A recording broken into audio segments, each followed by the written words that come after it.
Okay, story time real quick about something that happened with this girl in the bathroom today. So I had to go pee, like I had to go pee so bad. Like my bladder was full. I mean, like I had to go pee so bad. And this was during lunch, and I asked my friend, I was like, hey, can you come with me? And she was like, yeah, of course. So we go in there and I go pee, right? And it was a great pee, great time. Okay, well I get out of the stall and there's like music playing, and they're in the bathroom. There's like 3 stalls, right? And so there's like one girl that is always in there for some reason. I don't know who she is, but she's always in there, and I guess she just like eats lunch in there. Yeah, I literally don't know who that girl is. But then there's another stall, and it's like that big stall, you know, and there was a girl listening to music in there, like while she was going to the bathroom, and we were both kind of like, what? So we're like, you know, this girl obviously can't see us because she's in the stall. So me and my friend are like dancing in the mirror or whatever. We're having like, we think it's funny. So my friend is like, she looks at me and she's like, what is this music? And I was like, I don't know, everybody has a different music taste.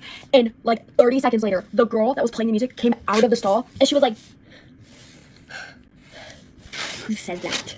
You know, inside, like my heart like skipped a beat. I was like, oh! And I immediately kind of like looked down or whatever, and I like looked at my friend, and I was trying so hard not to laugh. And like my immediate response was, oh, she walked out.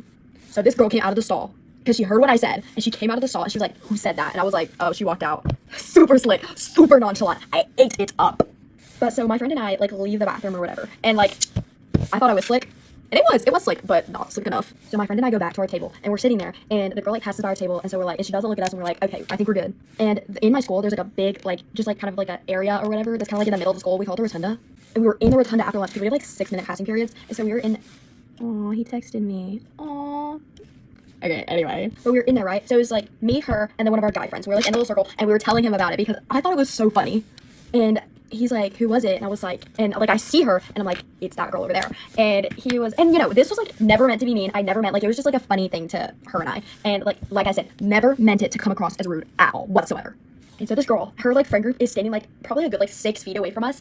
And you know, we were like whispering it to him so nobody else around us could really hear it. And she is giving me and my friend the dirtiest looks. And honestly, like, I don't really care because, like, you can't control other people's happiness, obviously. And if she's gonna take it as, like, offensively, like, that's with her. But personally, I thought it was just, like, really funny. But, so yeah, I made, like, a new enemy today, guys.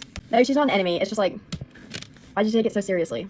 Like, it wasn't that deep. I promise. I was just saying that everybody has different music tastes. But I got so many dirty looks from her today. It was crazy. But like I said, it was just supposed to be a funny joke, and I never meant to, like, insult her. But yeah, like I said, you can't control other people's happiness. But so that was my story time for today. So, bye, guys.